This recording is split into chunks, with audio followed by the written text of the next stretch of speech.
بسم الله الرحمن الرحيم الرحمن علم القرآن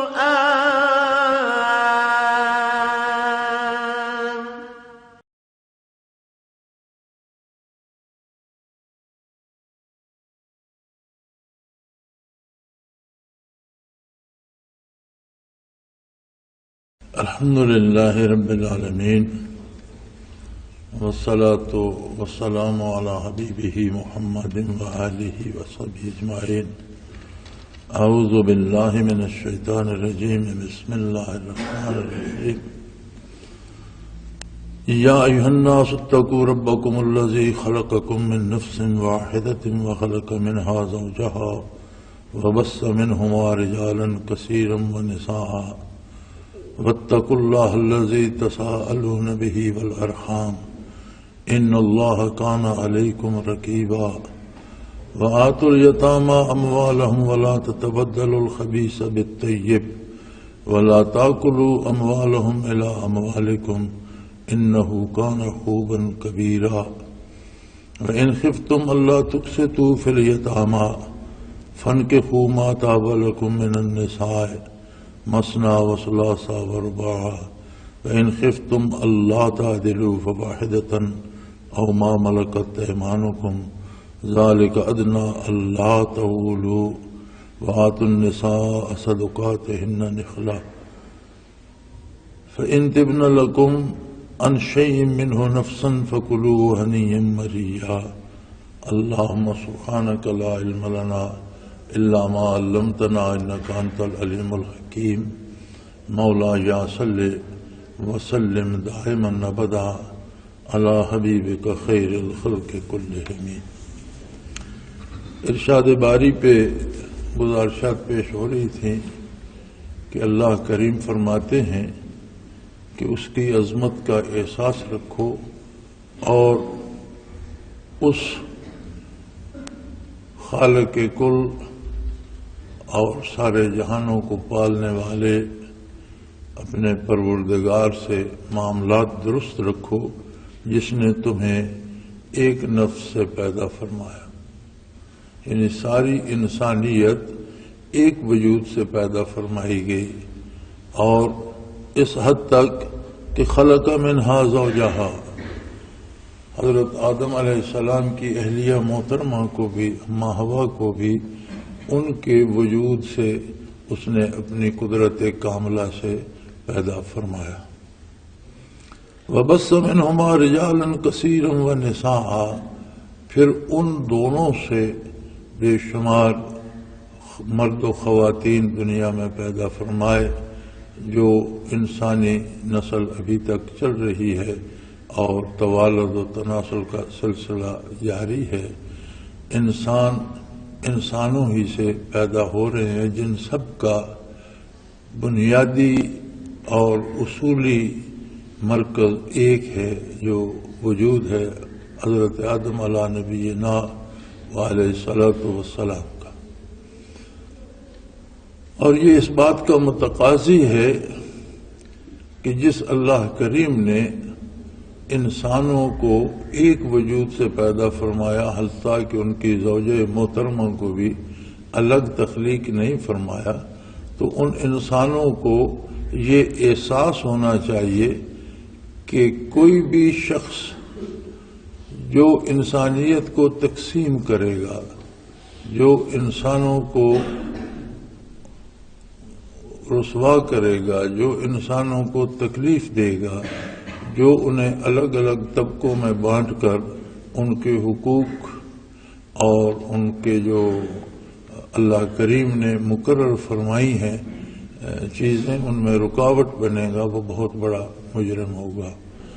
انسان کو انسانی زندگی کا احساس ہونا چاہیے اور جس نے جان دی ہے وہ جان لینے پہ قادر ہے. اس کا حق بنتا ہے کہ وہ زندگی دینے والا ہے، زندگی لینے کا بھی حق رکھتا ہے. ہم جس کی زندگی ختم ہو رہی ہو اسے ایک لمحہ زندگی دے نہیں سکتے، تو اپنی مرضی سے ہم کسی کی جان لے بھی نہیں سکتے. نیز ہماری اپنی جان بھی اللہ کی امانت ہے اور اس کی دی ہوئی ایک بہت بڑی نعمت ہے. اسی لیے خودکشی حرام ہے کہ اللہ کی دی ہوئی نعمت کو ٹھکرانا بہت بڑی گستاخی اور بہت بڑا جرم ہے. زندگی کی مشکلات کا حل زندگی کا خاتمہ نہیں ہے بلکہ مشکلات کا مقابلہ ہے. اور وہ مالک الملک جو زندگی دیتا ہے ان لوگوں کی حمایت کرتا ہے جو مشکلات کا مقابلہ کرتے ہیں، اور بعد عسر یسرا، مشکلات کے بعد آسانیاں بھیج دیتا ہے. یہی تو آزمائش ہے کہ اللہ کی دی ہوئی اس فرصت کو اور اس مہلت کو ہم اس کی اطاعت میں بسر کرتے ہیں یا اس کی نافرمانی کرتے ہیں. اور اگر اللہ کی کریم کی طرف سے کچھ مشکلات آ جائیں، حالات ایسے ہو جائیں کہ آدمی کمزور پڑ جائے، تو اس کا حل اللہ کی یاد ہے، اللہ کا ذکر ہے، اور اللہ سے مزید تعلق بڑھانا ہے. اللہ سے دعا کرے کہ میں کمزور ہوں، مجھ پر بوجھ نہ ڈالا جائے، میری مدد فرمائیے. تو وہ قادر ہے، چیزوں کی تاثیر کو بدل دیتا ہے، حالات کے نتائج کو بدل دیتا ہے. کیونکہ دنیا جو بھی کرتی ہے وہ ثمر مرتب نہیں کر سکتی، پھل اللہ کریم لگاتا ہے. جو لوگ محنت کرتے ہیں، نیکی کرتے ہیں، عبادت کرتے ہیں، بھلائی کرتے ہیں، ان پر بھی جو اجر مرتب ہوتا ہے وہ ان کے بس میں نہیں ہوتا. اللہ کریم اپنی مرضی سے دیتے ہیں اور اپنی شان کے مطابق دیتے ہیں. اور جو لوگ ناشکری کرتے ہیں یا جرم کرتے ہیں، اس پر بھی جو سزا ہے وہ اپنی مرضی سے دیتا ہے اور اپنی شان کے مطابق دیتا ہے. وہ کوئی توبہ کرے تو اسے معاف کر دیتا ہے، جسے چاہے بخش دے، جسے چاہے سزا دے. یہ اس کے قبضہ قدرت میں ہے. لہذا انسان کے لیے بہترین راستہ یہ ہے کہ دوسرے انسانوں کی بھلائی چاہے، ان کی زندگی کو مشکلات سے بچانے کی کوشش کرے، نہ کہ ان کو مصائب و تکالیف میں مبتلا کر دے. انسانی مزاج یہ ہے کہ ہر بندہ اپنی جگہ پر اپنے آپ کو بہت بڑا آدمی، بہت بڑا اہم سمجھتا ہے، اور دوسروں کو اپنے تابع کرنا چاہتا ہے، اپنی مرضی ان پہ مسلط کرنا چاہتا ہے، جو ہرگز درست نہیں ہے. بندے سارے اللہ کی مخلوق ہیں اور انہیں اللہ کی مرضی اور اللہ کی پسند و ناپسند کا خیال رکھنا ضروری ہے. ہاں، اللہ کے حکم سے کسی کی جان لی جائے، کسی کی جان لینے کا حکم وہ صادر کر دے، تقاضا انصاف یہ ہو، اور اس کے لیے متعلقہ ادارے ہوتے ہیں. ہر فرد فیصلہ نہیں کر سکتا. اگر کوئی شخص قتل کرتا ہے اور ہم اسے دیکھ رہے ہیں تو ہم وہ طاقت نہیں رکھتے کہ ہم اس کو قتل کر دیں. اگر ہم اس کو قتل کر دیں گے، اگرچہ وہ قاتل ہے اور واجب القتل ہے، لیکن اسے وہ ادارے، وہ عدالتیں جو ترتیب دی گئی ہیں معاشرے میں، وہ تو اسے سزائے موت دے سکتی ہیں. ہم شہادت دے سکتے ہیں کہ ہمارے سامنے اس نے یہ جرم کیا، لیکن اگر ہم اسے قتل کر دیں گے تو یہ ایک اور قتل ہوگا اور ہمارے خلاف قتل کا مقدمہ بن جائے گا. تو ہر آدمی اپنی پسند سے یہ فیصلہ نہیں کر سکتا کہ انسانوں کو تباہ کیا جائے، انسانوں کو مارا جائے، انسانوں کی وسائل اور رسائل جو ہیں وہ بند کر دیے جائیں اور انہیں پریشان کیا جائے. اور پھر جب موقع بنتا ہے، ضرورت پڑتی ہے، تو اسی کے نام سے ایک دوسرے سے سوال کرتے ہو اور قرابت کے واسطے بھی دیتے ہو، رشتہ داریاں ڈھونڈتے ہو، تعلقات نکالتے ہو. تو رشتہ داری تو ساری انسانیت میں ہے. بحیثیت انسان مومن و کافر سب کے انسانی حقوق اللہ نے برابر رکھے. زندہ رہنے کا سب کو حق ہے. اب زندہ رہنے کے ایک حق میں بہت سی باتیں آ جاتی ہیں. اس کے رزق کے وسائل اس پہ بند نہ کیے جائیں، اس کے علاج معالجے کی سہولتیں نہ روکی جائیں، اس کے بچوں کی اور اس کی تعلیم کا جو نظام ہے وہ نہ روکا جائے، اس کی صحت کے جو وسائل و اسباب ہیں وہ نہ روکے جائیں. یہ سارے اہتمام ہر ایک کے لیے یکساں طور پر کیے جائیں بحیثیت انسان کے. اور اگر اللہ کی طرف سے کسی کو قتل کرنے کا حکم ہے تو وہ انسانی معاشرے میں جو ادارے ہوتے ہیں جو قوم اور ملک کی بقا کے اور اس کے انتظام و انصرام کے ذمہ دار ہوتے ہیں وہ ان کے ذمہ واجب ہوتا ہے کہ وہ عدل کریں، انصاف کریں، مجرم کو سزا دیں، بے گناہ کو احترام دیں. یہ ان کے ذمہ ہوتا ہے. اور یہ بات بھی یاد رکھو ان اللہ کان علیکم رقیبا. یہ بات بھی یاد رکھو کہ اللہ کریم تمہارے ہر عمل پر شاہد عدل ہے. ہر عمل کو وہ دیکھ رہا ہے، ہر بات کو وہ دیکھ رہا ہے، حتیٰ کہ جو خیال، جو فکر، جو سوچ تمہارے دل میں ابھرتی ہے، تمہارے دماغ کے اندر ہے، اللہ کریم کے سامنے سب کچھ کھلا ہے. سو بندے کو یہ دیکھنا چاہیے کہ میں جو الفاظ بول رہا ہوں یہ اللہ کے روبرو بول رہا ہوں، میں جو بات کہہ رہا ہوں یہ رب کریم کے روبرو کہہ رہا ہوں، اور جو کام کرنے چلا ہوں وہ اللہ کے روبرو ہے، جو سوچ رہا ہوں وہ اللہ کے روبرو ہے. اگر ایمان اس درجہ پختہ ہو جائے تو کسی کے واعظ کی ضرورت باقی نہیں رہتی، بلکہ انسان خود اپنی اصلاح کی فکر کرتا ہے. انسانوں میں ایک طبقہ بہت کمزور ہوتا ہے کہ اگر کسی کے والدین یا والد فوت ہو گیا اور بچے چھوٹے ہیں، یتیم رہ گئے. یتیم نابالغ بچوں کو کہا جاتا ہے. اگر کوئی بالغ ہو گیا اور اس کے بعد اس کا والد فوت ہو گیا تو وہ یتیم نہیں کہلائے گا، وہ خود مکلف ہے، ذمہ دار ہے، ہر کام کا خود مکلف ہے، معاشرے کا ایک بالغ عاقل فرد ہے، وہ یتیم نہیں کہلائے گا. ہاں، بچپن میں بلوغت سے پہلے جن بچوں کے سر سے باپ کا سایہ اٹھ جاتا ہے وہ یتیم کہلاتے ہیں، اور اس حالت میں وہ کچھ کرنے کے قابل نہیں ہوتے، اپنا مال نہیں سنبھال سکتے، اپنا کاروبار نہیں سنبھال سکتے، خود اپنی دیکھ بھال کے دوسروں کے محتاج ہوتے ہیں. تو وہ عزیز و اقارب کے رحم و کرم پہ آ جاتے ہیں، رشتہ داروں کے بس میں آ جاتے ہیں. اور اگر ان کا والد ان کے لیے جائیداد یا مال چھوڑ کر گیا ہے تو ان کے ورثاء جن کے ذمہ وہ ہیں وہ ان کے حقوق کا تحفظ کریں. یہ نہ دیکھیں کہ اب یہ کمزور ہیں، کوئی پوچھنے والا نہیں تو ان کا مال کھا لیا جائے. نہیں، وَلَا تَتَبَدَّلُ الْخَبِيثَ بِالطَّيِّبِ.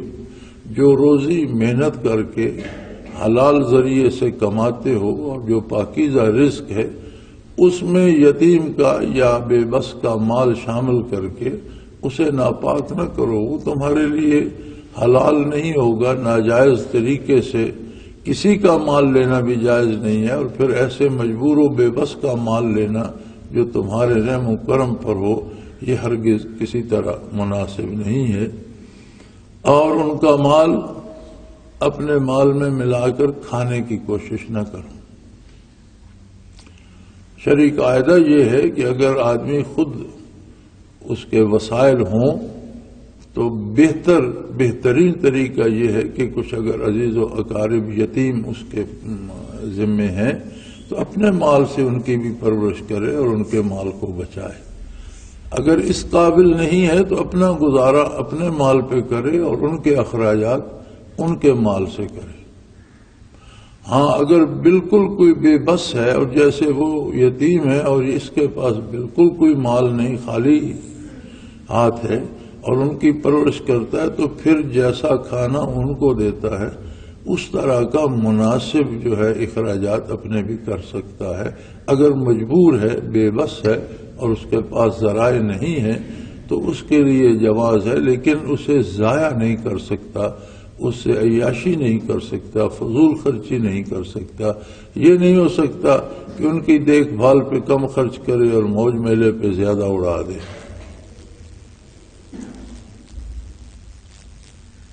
وَلَا تَأْكُلُوا أَمْوَالَهُمْ إِلَىٰ أَمْوَالِكُمْ.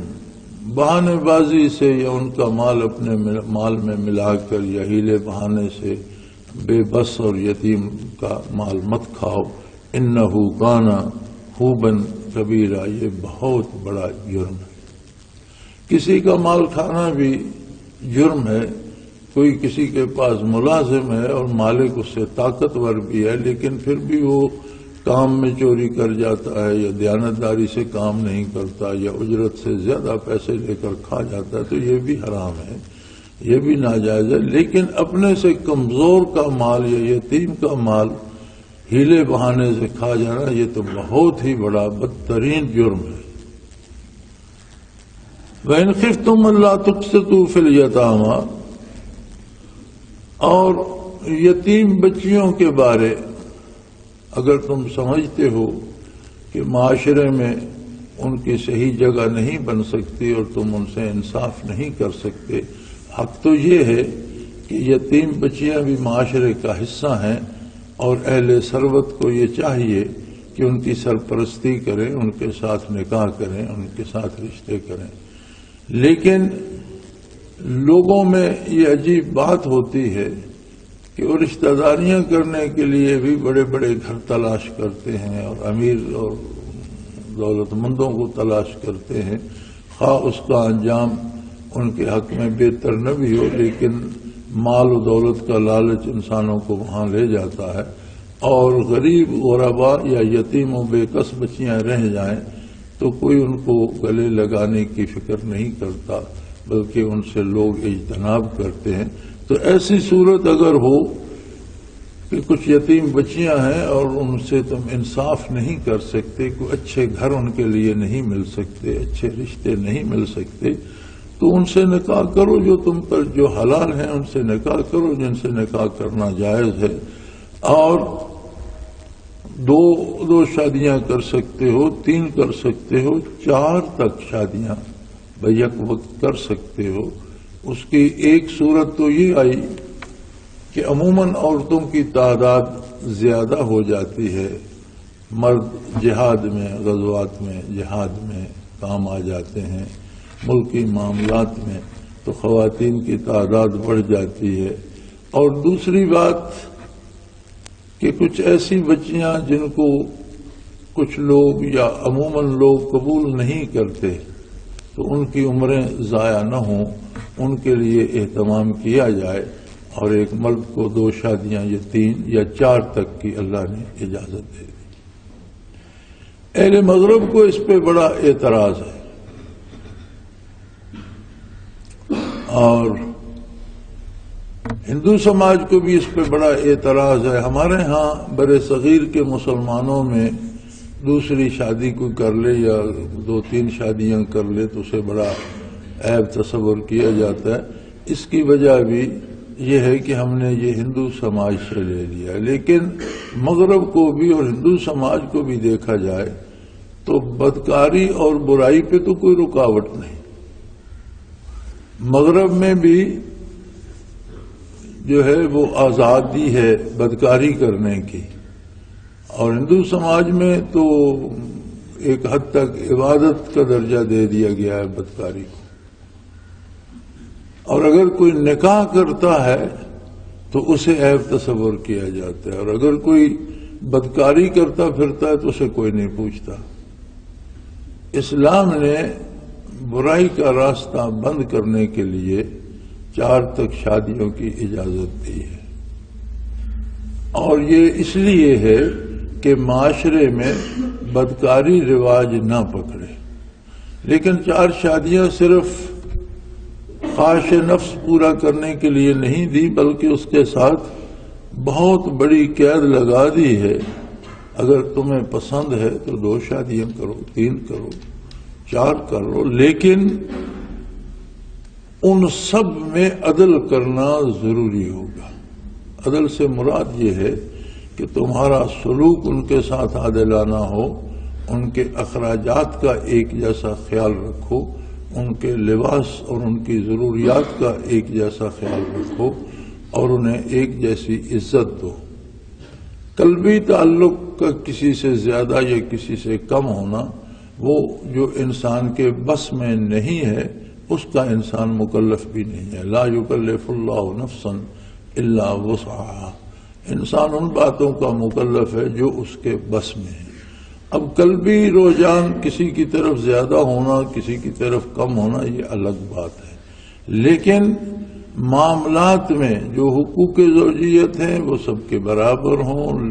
کھانا پینا، ان کی ضروریات، علاج، معالجہ، عزت و احترام، اس میں فرق نہ کیا جائے. پھر تو 2 شادیاں بھی کرو، 3 بھی کرو، 4 بھی کر سکتے ہو.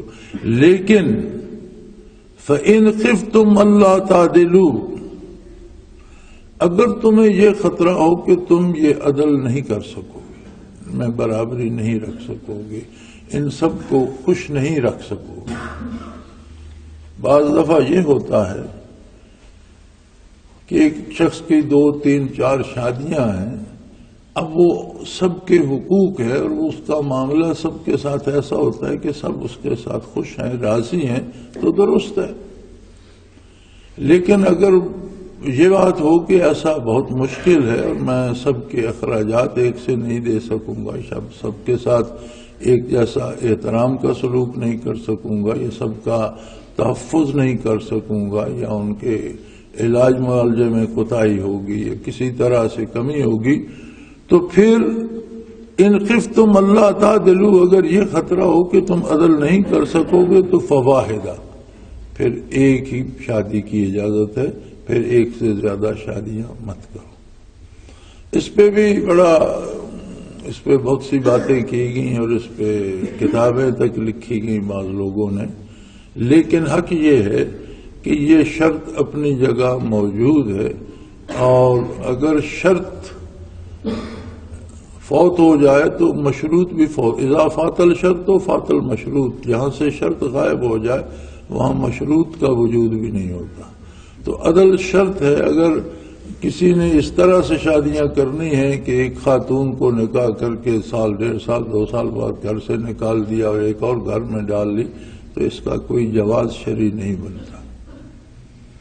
اگر وہ پسند نہیں ہے یا اس سے گزارا نہیں ہوتا تو اس کے ساتھ فیصلہ کرے، مناسب طریقے سے اس کے رشتہ داروں سے، اس کے ماں باپ سے بات کرے، اپنے رشتہ داروں سے بات کرے، جو اختلافات ہیں ان کو ختم کرنے کی کوشش کرے. لیکن اگر ایسی صورت ہے کہ اختلافات بھی ختم نہیں ہوتے اور اسے نہیں رکھ سکتا، تو پھر دوسرا راستہ طلاق دے دے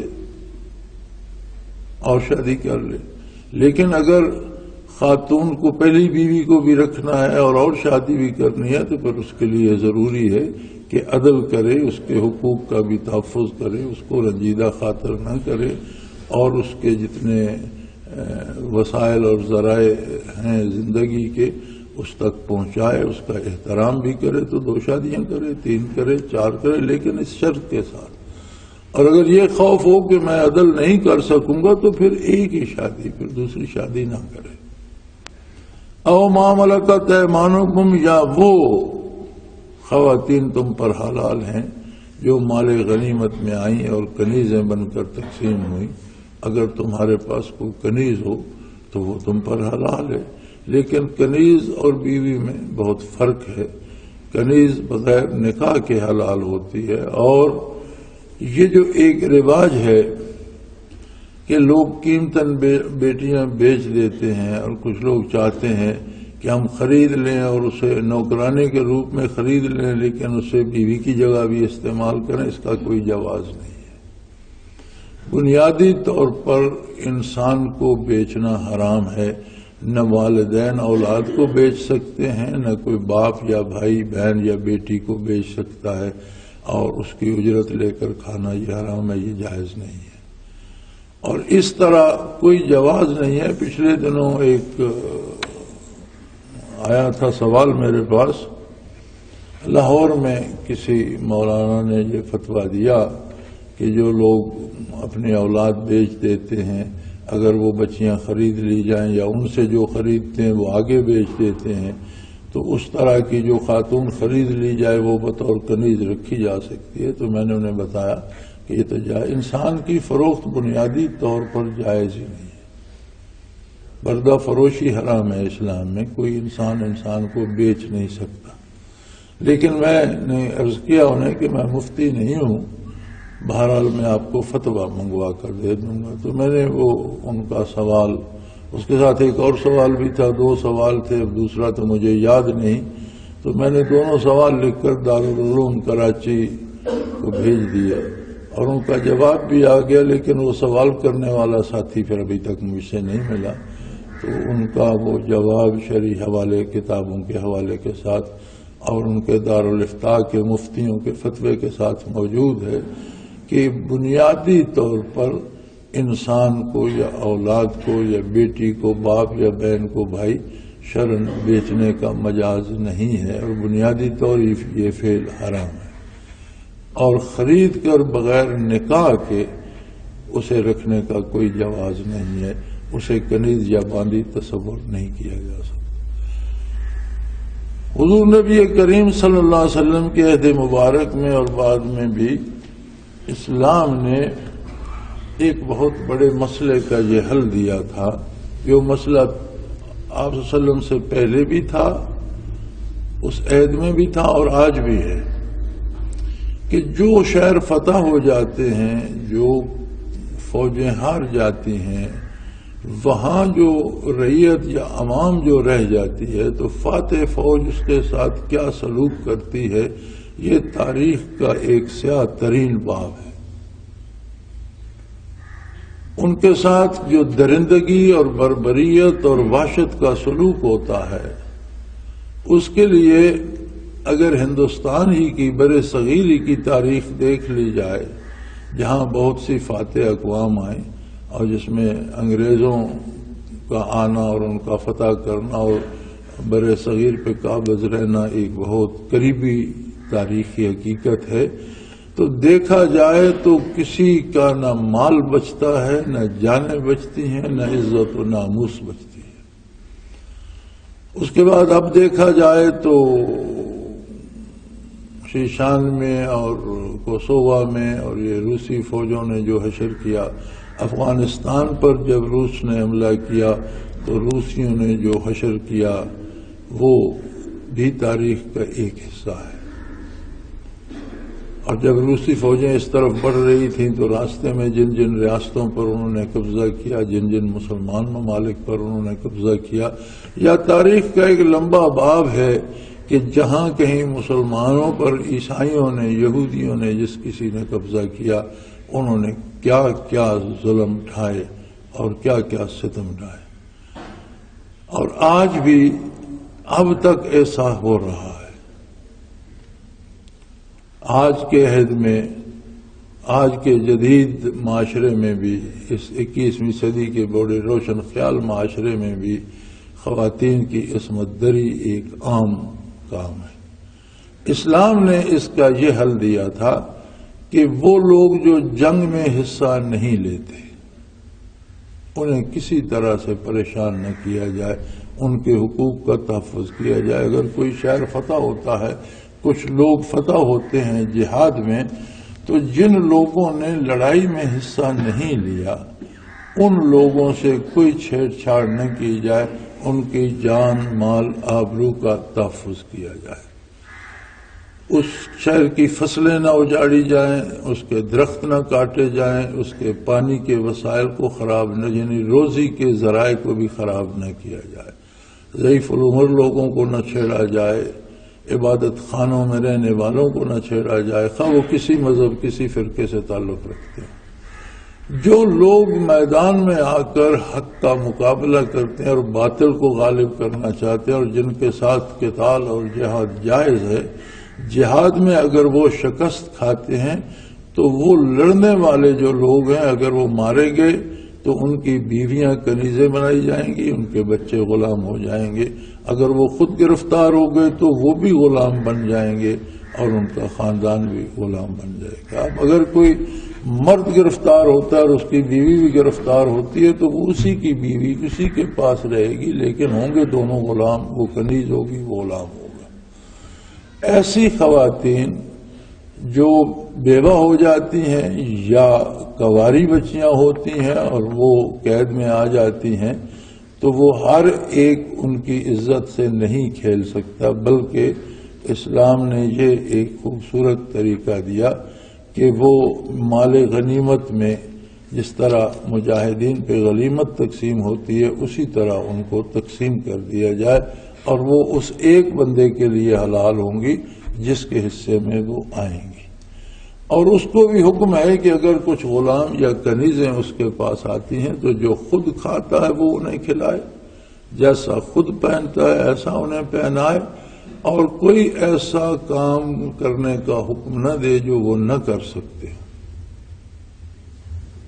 تو انسانی عزت اور انسانی وقار کو مد نظر رکھتے ہوئے یہ خوبصورت طریقہ اسلام نے دیا، جس پر ان لوگوں کو اعتراض ہے کہ جن کی فوجیں جہاں داخل ہوتی ہیں وہاں انسانی آبرو کی دھجیاں بکھیر دیتی۔ بڑی عجیب بات یہ ہے کہ معترض وہ لوگ ہیں جو آج بھی اس زمانے میں بھی وہی ظلم کر رہے ہیں جو عہد جاہلیت میں کیا جاتا تھا، اور اس میں کوئی بلکہ آج اس سے زیادہ مظالم ہو رہے ہیں، اس سے زیادہ ایذا دینے والے اور تکلیف دہ واقعات سامنے آتے ہیں۔ اور اس عہد میں بھی جو لوگ مخالف افواج کے قبضے میں آئے ان سے کیا حشر ہوا اور کیا ہو رہا ہے۔ کشمیر میں دیکھ لیں ہندو افواج کیا کچھ کر رہی ہیں، اسی طرح شیشان میں دیکھ لیں، کوسوو میں دیکھ لیں، وسط ایشیائی ریاستوں میں جہاں جہاں غیر مسلم افواج نے قبضہ کیا یا جہاں لڑ رہی ہیں وہاں کیا حشر ہو رہا ہے۔ دوسرے ممالک میں عراق وغیرہ میں دیکھ لیں جہاں جہاں غیر مسلم قابض ہوتے ہیں وہاں کیا حشر ہوتا ہے، اور اس کے مقابلے میں اسلام نے ایک پروقار، ایک باعزت اور ایک مناسب حل دیا۔ اس پہ اعتراض ہوتا ہے، اور جو ظلم خود کرتے ہیں اسے کوئی شمار نہیں کرتا۔ ذالک ادنیٰ اللہ تعولو، یہ ایسا فیصلہ ہے کہ جو زیادتی نہ ہونے کے قریب تر ہے۔ ادنیٰ اللہ تعولو یعنی یہ کہ کسی سے زیادتی نہ ہو، اس زیادتی کو روکنے کا مستحسن فیصلہ یہی ہے جو اسلام نے عطا فرمایا۔ وَآتُوا النِّسَاءَ صَدُقَاتِهِنَّ نِخْلًا، پھر جن لوگوں سے تم نکاح کرتے ہو، شادی کرتے ہو، ان کے مہر مقرر کرتے ہو، تو وہ مہر خاتون کی ملکیت ہوتا ہے۔ حق کے مہر میں ایک بہت خوبصورت انداز اسلام نے دیا ہے۔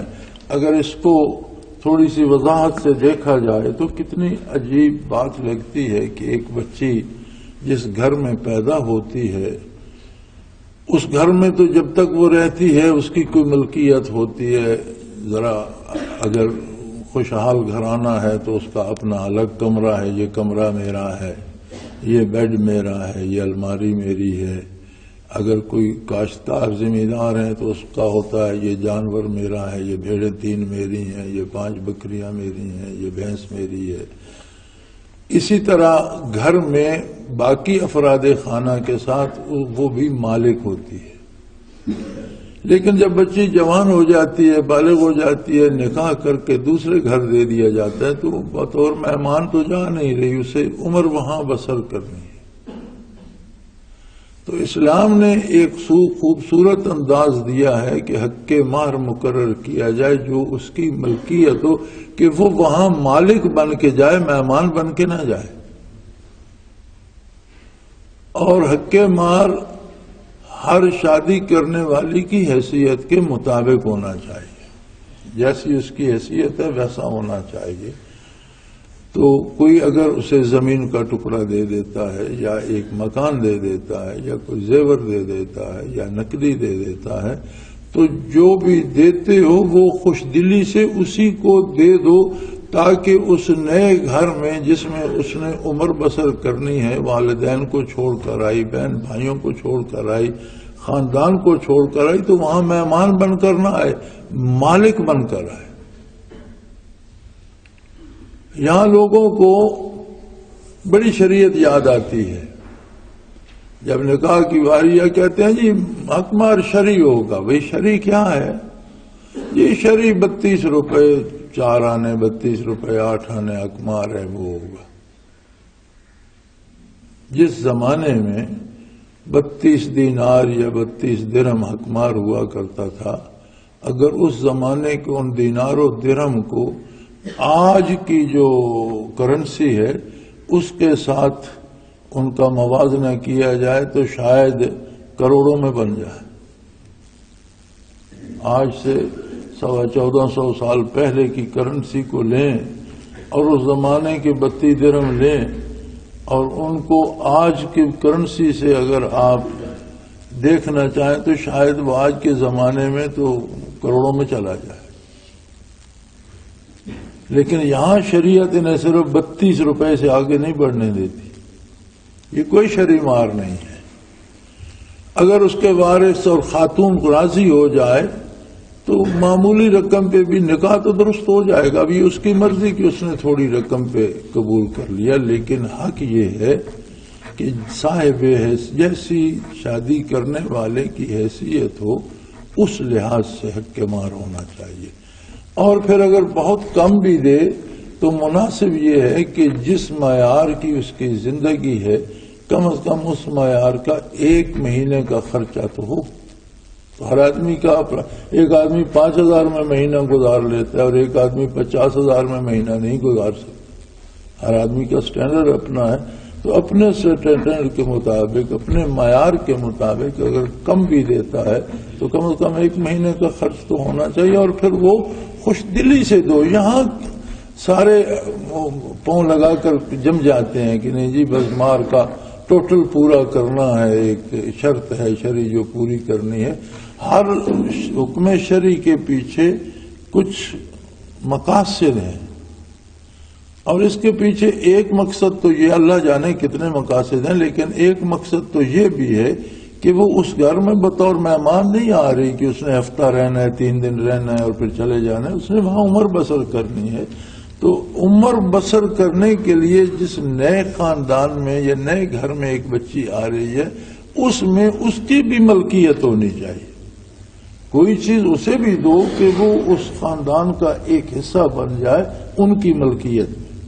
اور جو مقرر کرو وہ خوش دلی سے دو، اسے چٹی یا جرمانہ نہ سمجھو.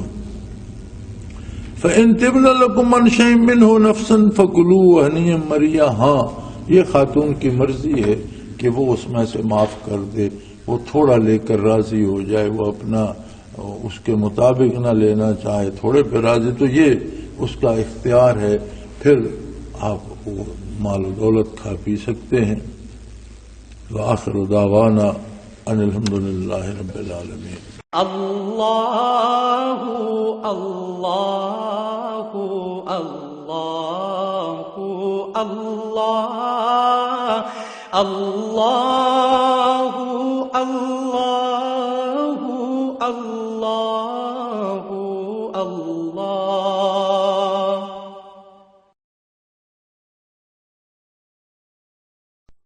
حضرت امیر محمد اکرم آوان مد ذلہ العالی دارالعرفان منارہ ضلع چکوال میں سالہ سال سے قرآن و حدیث کے اوپر خطابات کر رہے ہیں اور سلسلہ نقشبندیہ اویسیہ کے مطابق لوگوں کو ذکر الہی کی تربیت دے رہے ہیں.